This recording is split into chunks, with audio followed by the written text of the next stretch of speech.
अस्सलाम वालेकुम नाजरीन।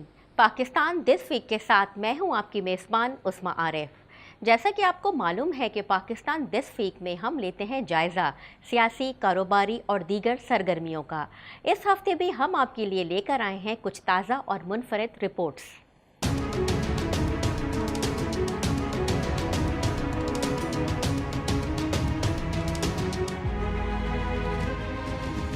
सदर मुमलिकत ने आर्मी चीफ और chairman joint chiefs of staff committee की समरी पर दस्तखत कर दिए।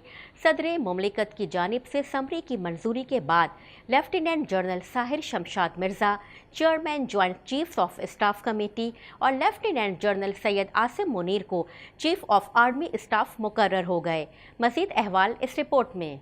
सदर मुमलिकत डॉक्टर आरिफ अलवी ने वजीर आजम की जानिब से भेजी जाने वाली आर्मी चीफ और chairman joint chiefs of staff committee की तकर्रुरी की समरी को मंजूर कर लिया।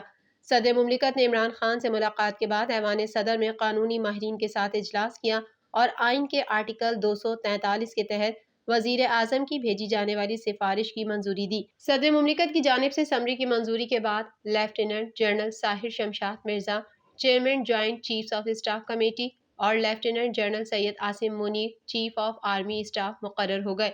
सदर मुमलिकत की मंजूरी के बाद समरी वजीर आजम हाउस को मौसूल होगी, जिसके बाद वजारत दिफा की जानिब से आर्मी चीफ और chairman joint chiefs of staff committee की तकर्रुरी का बाज़ाब्ता नोटिफिकेशन जारी किया जाएगा।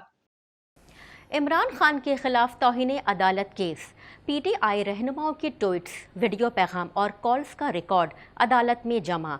वजारत दाखिला का कहना है कि इमरान खान ने अपने तहरीरी जवाब में गलत बयानी की। मज़ीद जानेंगे इस रिपोर्ट में।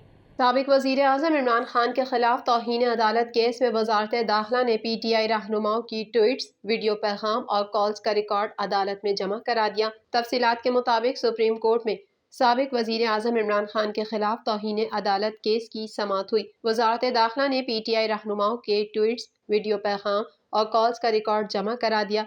वजारत दाखिला ने कहा कि इमरान खान ने अपने तहरीरी जवाब में गलत बयानी की। इमरान खान और पीटीआई का पहले ही डी चौक जाने का मंसूबा था। वजारत दाखिला का अदालत में कहना था कि 24 मई को इमरान खान ने कौम के नाम खुसूसी पैगाम जारी किया। 25 मई को डी चौक में हकीकी आज़ादी मार्च में शिरकत की दावत दी गई। रिपोर्ट में कहा कि फैसल जावेद, शीरी मजारी और मुनज़्ज़ह हसन ने भी डी चौक जाने के लिए ट्वीट्स की। पीटीआई का कहना है कि असद उमर ने H9 ग्राउंड जाने की हिदायत दी, हक़ाइक़ के बरक्स है। वजारत दाखिला ने बताया कि 25 मई की सुपहर इमरान खान ने अपनी 2 तकारीर में डी चौक जाने के अज़म का इजहार किया। इमरान खान की दोनों तकारीर पीटीआई के ऑफिशियल अकाउंट पर लाइव चलाई गई।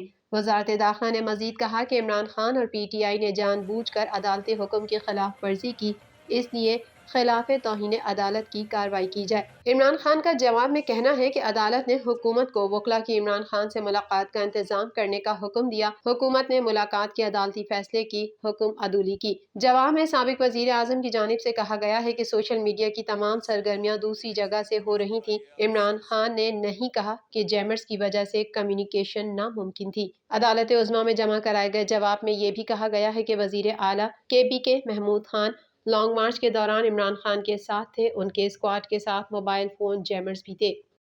वफाकी वज़ीर ख्वाजा आसिफ का कहना है कि तहरीक इंसाफ से मुज़ाकरात की बात अभी नहीं हुई, जबकि साबिक वज़ीर आज़म नवाज शरीफ 2022 ख़त्म होने से कबल वतन वापस आ जाएंगे।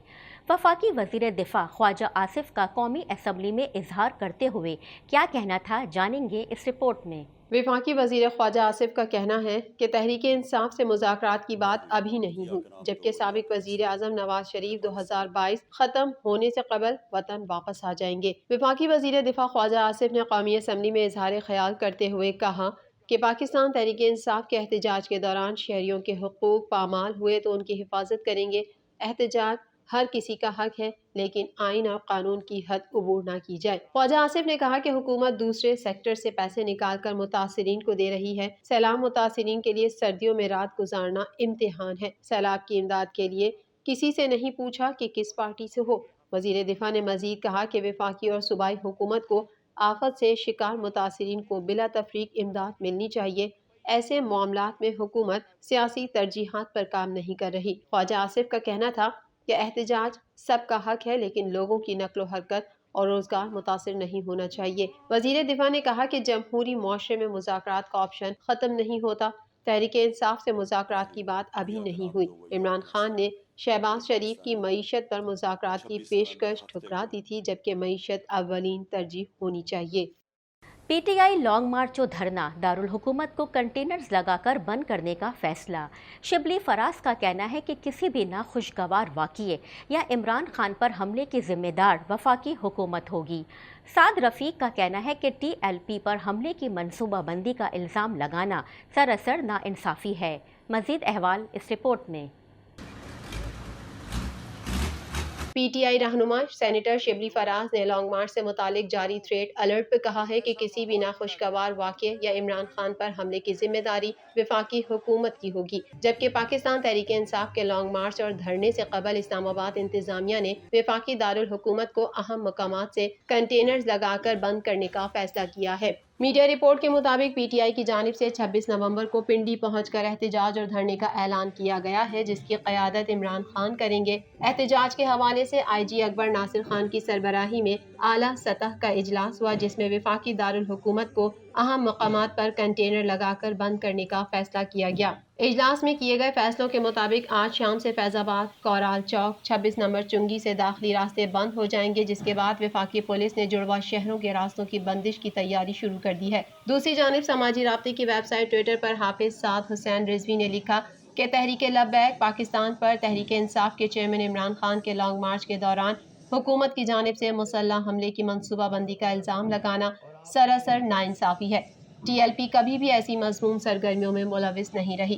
انہوں نے مزید لکھا کہ حکومت کو اپنے طریقے بدلنے چاہیے اور بے بنیاد دھمکی دینے پر معافی مانگنی چاہیے۔ ٹی ایل پی سربراہ نے مزید لکھا کہ ملک میں ہم دہشت گردی کی کسی بھی کارروائی کی حوصلہ افزائی نہیں کرتے۔ واضح رہے کہ گزشتہ روز وزارت داخلہ نے لانگ مارچ پر خودکش یا بم حملے کا خدشہ ظاہر کرتے ہوئے پی ٹی آئی کو ممکنہ خطرات سے آگاہ کرتے ہوئے پی ٹی آئی کو پنڈی میں اپنا احتجاج مؤخر کرنے کا مشورہ دیا ہے۔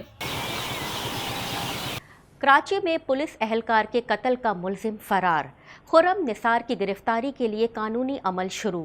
پولیس اہلکار کے قتل میں ملوث ملزم کو انٹرپول کے ذریعے واپس لانے کا فیصلہ کر لیا گیا۔ مزید احوال جانیں گے اس رپورٹ میں۔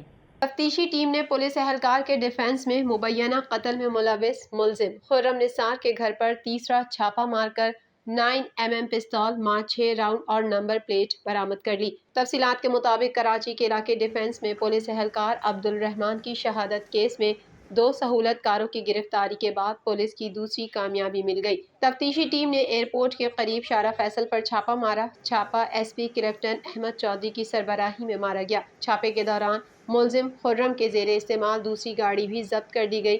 ملزم خرم ضبط ہونے والی گاڑی میں ایئرپورٹ فرار ہوا تھا۔ کار سے 9mm پستول، 6 راؤنڈ اور دوسری کار کی نمبر پلیٹ بھی برآمد کر لی گئی۔ ضبط شدہ نمبر پلیٹ ملزم نے اپنی کار سے اتار کر چھپائی تھی۔ کار اور برآمد ہونے والی نمبر پلیٹ دونوں پنجاب کی ہیں۔ تحقیقاتی ٹیم شارع فیصل کے مقام پر مزید سرچنگ کر رہی ہے۔ ڈیفنس میں پولیس اہلکار قتل کیس میں ملزم کے بیرون ملک فرار ہونے کے معاملے پر ایف آئی اے کا موقف سامنے آ گیا۔ ایف آئی اے حکام کے مطابق تحقیقات میں بتایا گیا، ایف آئی اے نے بروقت کارروائی عمل میں نہیں لائی، جس کی سختی سے تردید کرتے ہیں۔ حکام نے کہا کہ ایف آئی اے کو دن 11 بجے ملزم کا نام اسٹاپ لسٹ میں ڈالنے کی درخواست موصول ہوئی، جبکہ ملزم کی صبح 4:11 پر امیگریشن ہو چکی تھی۔ ایف آئی اے کا کہنا ہے کہ درخواست میں ملزم کے پاکستانی پاسپورٹ کی تفصیلات درج تھیں، لیکن ملزم خرم نثار پاکستانی پاسپورٹ پر سفر ہی نہیں کر رہا تھا۔ ریکارڈ کے مطابق ملزم نے سفر کے لیے سویڈش پاسپورٹ استعمال کیا، جس کی تفصیلات ایف آئی اے امیگریشن نے پولیس کراچی سے بعد میں شیئر کی۔